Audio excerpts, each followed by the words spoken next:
प्राचीन भारतीय वैदिक ज्योतिष विज्ञान के इस ऑनलाइन निःशुल्क कक्षा में मैं डॉक्टर रविशंकर रवि आप सभी लोगों का हार्दिक स्वागत करता हूं हमारे YouTube चैनल कल आज और कल पर। दोस्तों, जन्म कुंडली के 10 भावों की चर्चा हम कर चुके हैं। आज हम एकादश भाव 11वें भाव की चर्चा करेंगे। 11वां भाव इच्छा पूर्ति का स्थान होता है, लाभ का स्थान होता है, इनकम का स्थान होता है। इस भाव के बारे में विस्तार से जानने से पूर्व मैं दो विनतियां करना चाहूँगा आप लोगों से। पहला तो ये कि अगर आप सीधे इसी वीडियो पे आए हैं तो कृपया आप भाग 1 से लेकर भाग 22 तक अब तक जितने वीडियोस मैंने डाले हैं उन सब को देख जाइए, ताकि आपको ज्योतिष की मूलभूत सिद्धांतों का पता चल जाए, बेसिक बातों का पता चल जाए और फिर आप इस वीडियो को अच्छे से देख सकें, सीख सकें, समझ सकें। दूसरा, यदि आपने अब तक हमारे चैनल को लाइक और सब्सक्राइब नहीं किया है तो कृपया अब कर लीजिए। यदि आपने बेल आइकॉन के बटन को नहीं दबाया है तो कृपया अब दबा दीजिए। यदि आपने हमारे चैनल को अन्य सोशल मीडिया प्लेटफॉर्म्स पर शेयर नहीं किया है तो कृपया अब कर दीजिए। और यदि आपने अब तक अपने दोस्तों, मित्रों, रिश्तेदारों को इसके बारे में नहीं बताया है तो कृपया अब बता दीजिए। धन्यवाद।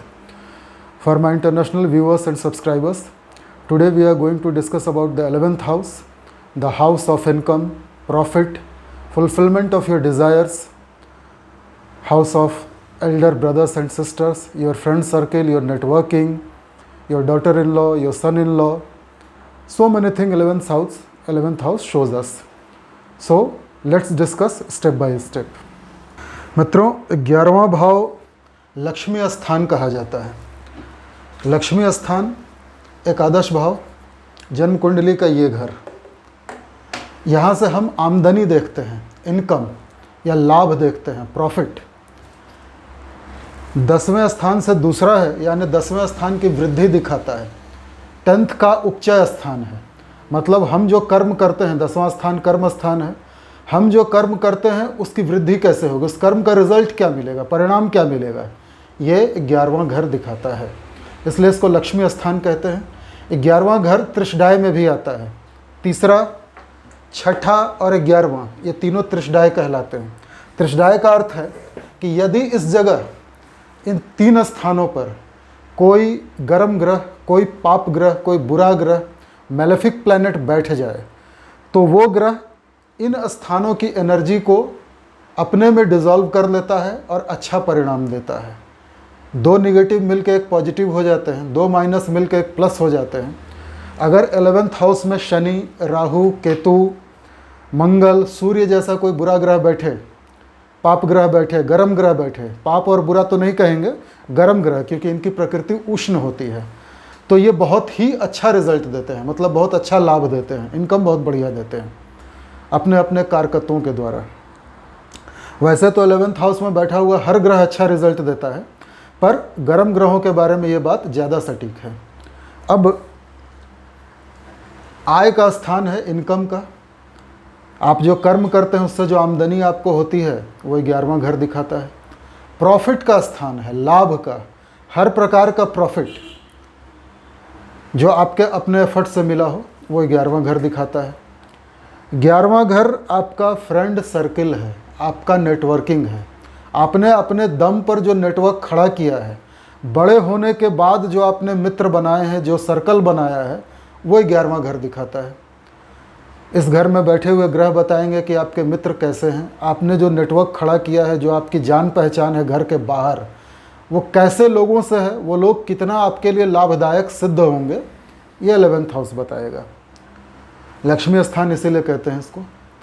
इसके बाद बड़े भाई और बहन का स्थान है। ये परिवार में बड़े भाई या बहन, एल्डर ब्रदर एंड सिस्टर, और someone who is like Elder brother और sister, outside your house, outside your family, in your circle, in your network, if someone is there who is like your elder sister or brother, तो वो भी आपको 11वां घर दिखाएगा। बड़े भाई जैसा या बड़े बहन जैसे, आप किसी को भैया बोलते हो, किसी को दीदी बोलते हो, वो भी आपसे छोटे भाई जैसा स्नेह रखता हो या रखती हो, तो वो भी 11वां घर दिखाता है।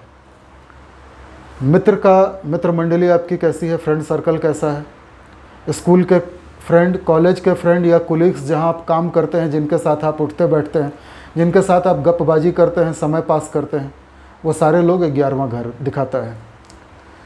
आपकी बहू और आपका दामाद, यदि आपका बेटा है तो बेटे की बीवी कैसी होगी, आपकी बहू, ये 11th हाउस दिखाएगा।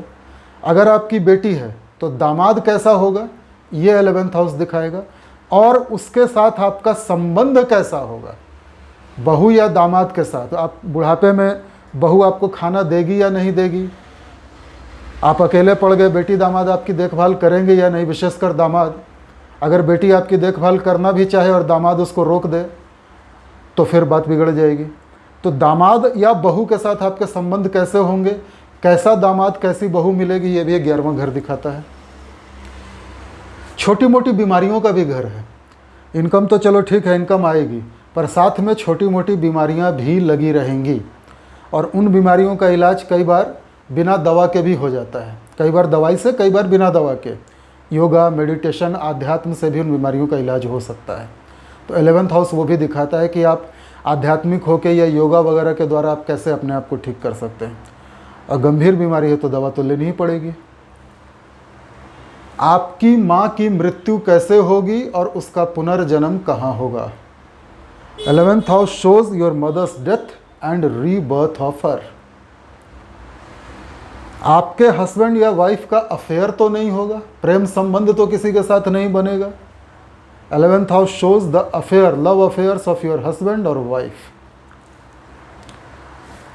आपकी शत्रुता अगर किसी से है, दुश्मनी अगर किसी से है, तो उसका दुश्मन कैसा होगा और वो आपके लिए लाभदायक होगा या नहीं। आमतौर पे लाभदायक होगा। एक कहावत है ना, दुश्मन का दुश्मन दोस्त होता है। तो यदि आपकी शत्रुता है किसी से और उस व्यक्ति की किसी और से भी शत्रुता है तो वो व्यक्ति आपका दोस्त बन जाएगा, वो 11th हाउस दिखाएगा। तो ऐसी बहुत सारी बातें हैं जो 11th हाउस दिखाता है। हो सकता है कुछ छोटी मोटी चीज़ें मैं भूल गया हूँ। हाँ, ह्यूमन बॉडी पार्ट में ये आपका बायां हाथ और बायां कान दिखाता है, लेफ्ट हैंड एंड लेफ्ट आई। जन्म कुंडली को आधा आधा कर दें तो इसका जो लेफ्ट साइड है, जन्म कुंडली का बायां हिस्सा, मतलब द्वितीय, तृतीय, चतुर्थ, पंचम, षष्ठम, ये हिस्सा ह्यूमन बॉडी में दाहिने भाग को दिखाता है।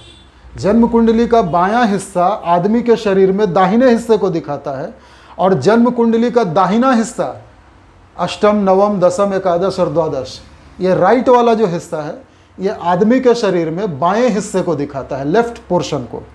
तो 11वें भाव से हम बायां कान और बाएं हाथ को देखते हैं, left hand and left ear.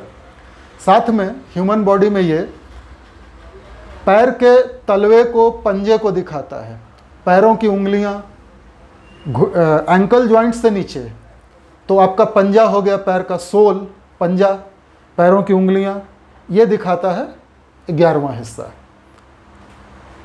हो सकता है एक आध दो चीज़ें मैं भूल गया हूँ, कुछ अभी जितना याद आ रहा है उतना बता रहा हूँ। अगर कुछ और याद आएगा तो कल डिस्कस करेंगे।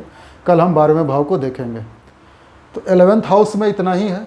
अच्छा, ये माँ की मौत को कैसे दिखाता है, बहू और दामाद को कैसे दिखाता है, दुश्मन के दुश्मन को कैसे दिखाता है, ये भावात भावम एक सिद्धांत है, उसके अनुसार।